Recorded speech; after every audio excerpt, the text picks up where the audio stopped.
Hey guys, you voted for me to do a Q&A video for hitting 1,000 subscribers on YouTube. So here it is. I'm going to start this video by answering questions focused on the channel first before moving on to more personal stuff. Some people asked multiple questions, which was awesome, and you'll notice I'm going to skip around a little bit, so I'll include timestamps in the description so you can jump around if you want to. Anyway, let's get started. Number 1. How are you? I'm doing great. I'm really happy to be doing a video like this so you guys can get to know me a bit better. I did just find out that YouTube says my channel isn't eligible for monetization since I use other people's scripts, which is kind of a bummer. But it only makes me more eager to focus on growing the channel so I can either write my own scripts or commission others to write them for me. I guess it's a little bit of a fire in me. I'm really eager to push towards 10K or even 100,000. I'm really happy with the little community we're building here, and seeing the same familiar faces show up in the comments has made me really happy. Number 2. What is the main reason you started the channel / why did you start making content? So this is sort of a twofold. The first, more wholesome reason is that I really like getting to voice so many different characters. I'll talk more about my lifelong dream a little later on, but it's a lot of fun getting to play so many different people, from the crazy yanderes to the needy neckos to the stern knights or bubbly mermaids. Character acting like this is a lot more diverse and fun than other voiceover work I've done. I mean, the people that say voice corporate training videos are just as valuable, but you have to admit that this kind of stuff is a lot more fun. The second reason is that some of you guys know I do other naughtier voice stuff on other sites. YouTube is a great way to both introduce new people to all my other work, but also provide more content to those that already know me from elsewhere. I'm hoping someday to make voice work my full-time job and also do more in the online education space regarding stuff like relationships and whatnot. So I really just want to sort of build my presence and get myself out there a bit more. There's plenty of other benefits too, of course. Some of the people that are in my Patreon Discord have become some of my closest online friends, and that means the world to me.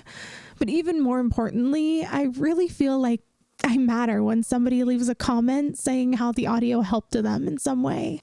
I really struggle a lot with feeling unimportant, and actually have a folder on my computer saved with screenshots of these kind of comments. They really fuel my soul. Number 3. How did you get started doing ASMR? I started acting on the phone first before moving on to other spicier audios. Doing these sorts of role plays here on YouTube were kind of an extension of that. I didn't really know that it was even a thing people were really interested in until I stumbled upon another creator doing it, and then I knew I had to do it. If you look back to the beginning of my channel, all of my scripts came from the same person because I didn't know there was a community where scriptwriters and artists came together.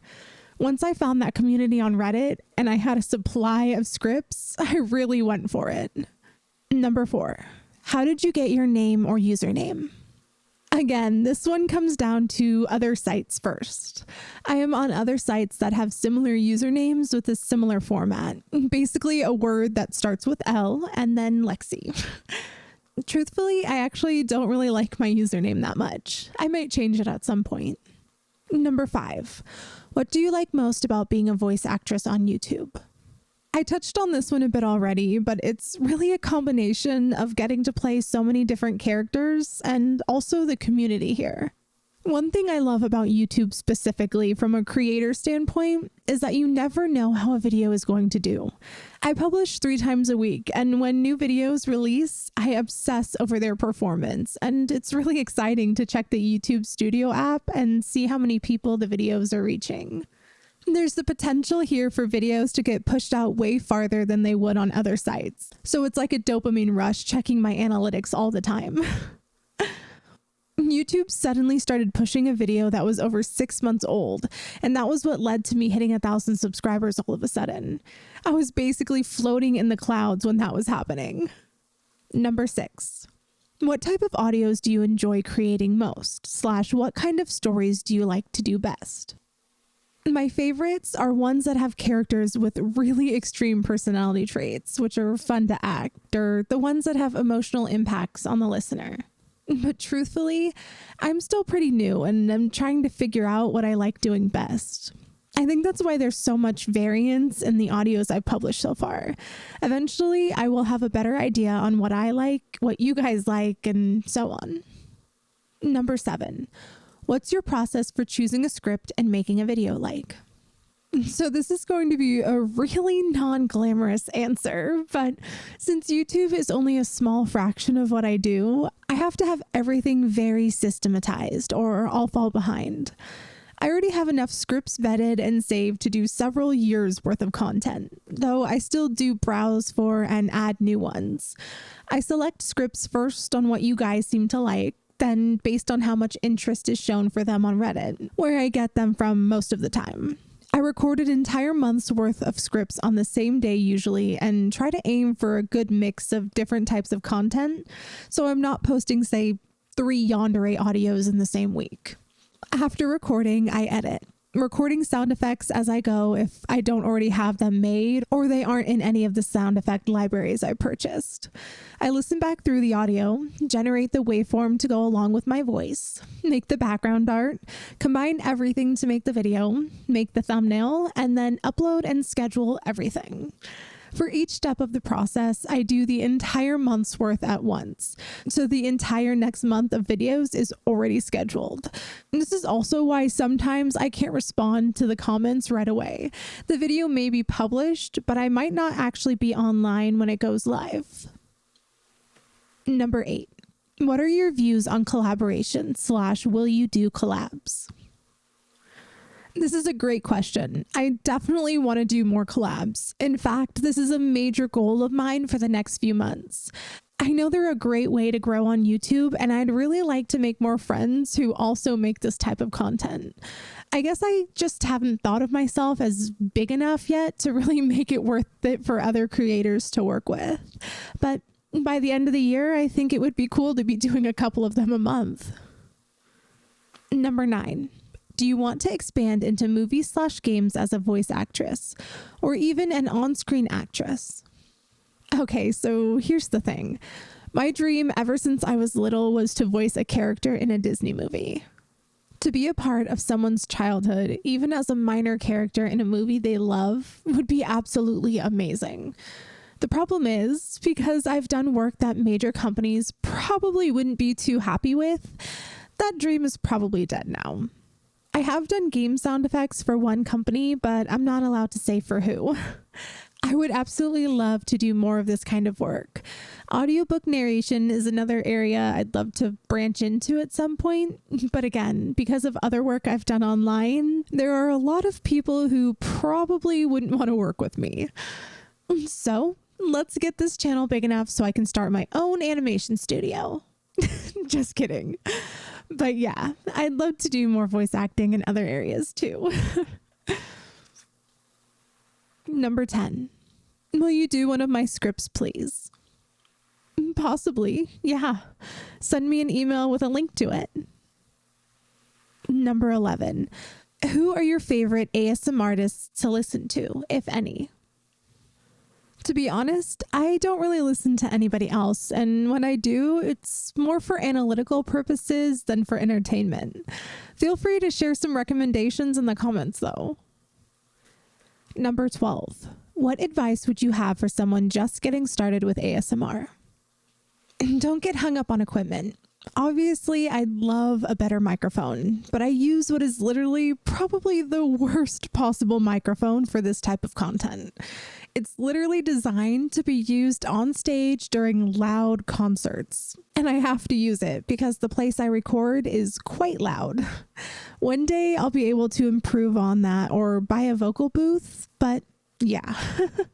My audio isn't the best, but it's made 1,000,000 times better by post-processing, which matters more than the microphone. A bad microphone can sound pretty good with post-processing. A 5,000 microphone will still sound like junk without post-processing. Outside of that, What really matters is the acting. Study those who do similar scripts to you and pay attention to how they interpret things differently. Listen to fictional audiobooks, which have one actor voicing lots of different characters.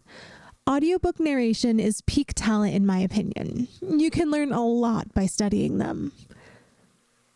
Number 13. What future plans for the channel do you have? For this channel specifically, my biggest goal is to get it big enough to where I can produce or commission my own scripts. To do that, I'll need to average about 2,500 views per video or have my Patreon grow enough to cover the costs.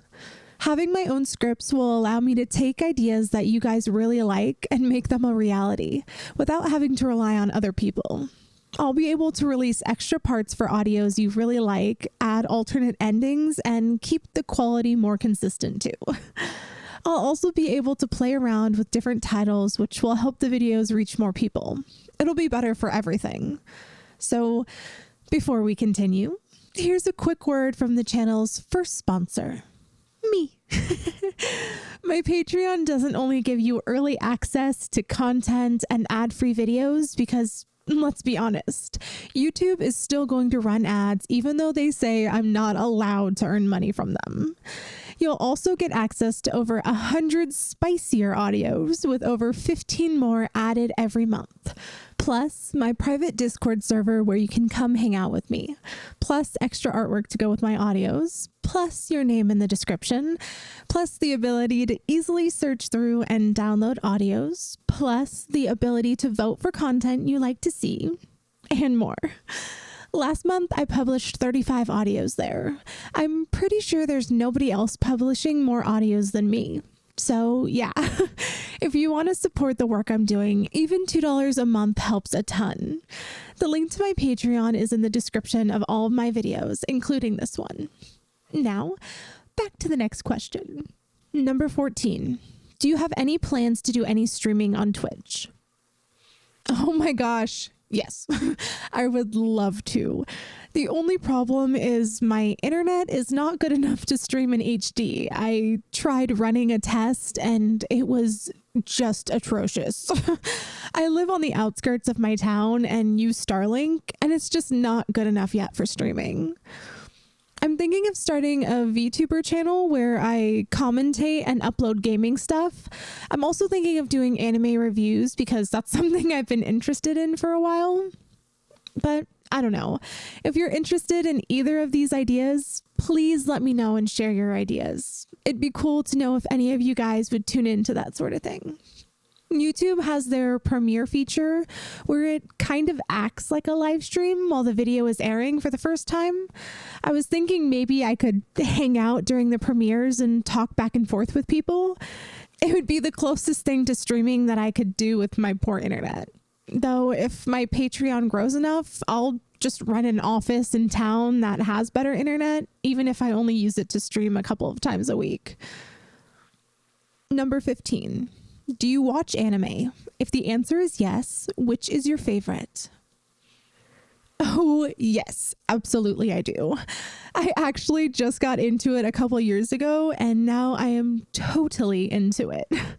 Though I haven't watched a lot of the really good, really popular ones because the idea of not having them to look forward to anymore kind of scares me. I also don't like watching stuff that isn't over yet because waiting for the next season to come out drives me insane. I am now just watching Spy X Family because I literally couldn't resist any longer. Anyway, I got into anime after a clip of an anime called Dororo popped up on my Facebook news feed. That one will always hold a special place in my heart for really introducing me to it. As far as favorites go, it really depends on the mood I'm in. Barkamon is one of the greatest pieces of media ever created in my mind. And Usagi Drop was really great, though hearing what happened in the manga left a sour taste in my mouth. Non Non Biyori is my favorite when I need something to relax. I need some good recommendations for stuff that is already over. And no ecchi, because I've pretty much watched every single one of them already. Number 16, do you have any hobbies / what is your favorite thing to do to kill time? I have a few. We've already talked about anime and gaming, but I also like playing casual soccer, drawing, and making resin art. The only problem is I'm actually allergic to resin, but I've been a bad girl and been doing it anyway. There's also piano and swimming during the summer. Also, squishmallow hoarding. There are a few others, but those are my main hobbies.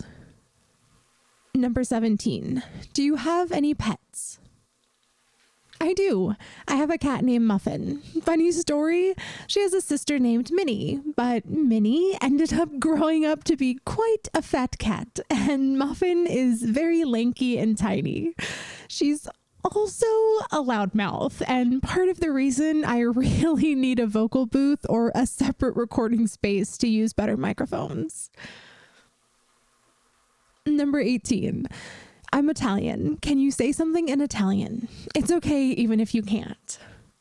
Il mio italiano è così impressionante. Che non so nemmeno cosa dico. Number 19. Any sports you follow? If so, what players / teams do you root for? Not really, no. I mean, I don't mind watching them, but following a team feels like too much of a commitment right now. I have the most personal interest in soccer since I play it, but American football can also be fun. Better with people though. I have memories of watching it with my father, and I'd certainly watch it with a future husband if I ever find someone, but not really interested or committed enough to watch it on my own. Number 20. Favorite place you vacationed? Probably Disneyland. Everything about being there is just so magical. I basically have two moods to me. I either want to live in that famous castle you'll find in San Francisco, or I want to live in a Disney castle. It's not even just the rides that makes Disneyland so amazing. It's the atmosphere and just being around so many happy people with their families. I hope someday I can have a family and we can go there together. I think it will be even more magical then. Number 21. Who's your favorite Spongebob character? I'd have to say Pearl because she's a bratty daddy's girl and I totally fit that vibe. Number 22. How would you describe the journey you've had on the road from 0 to 1K subs? Consider this for the end. Ask and you shall receive. This is a question I had to think a lot about. Truthfully, there were a lot of challenges I wasn't expecting, but also a lot of good things too.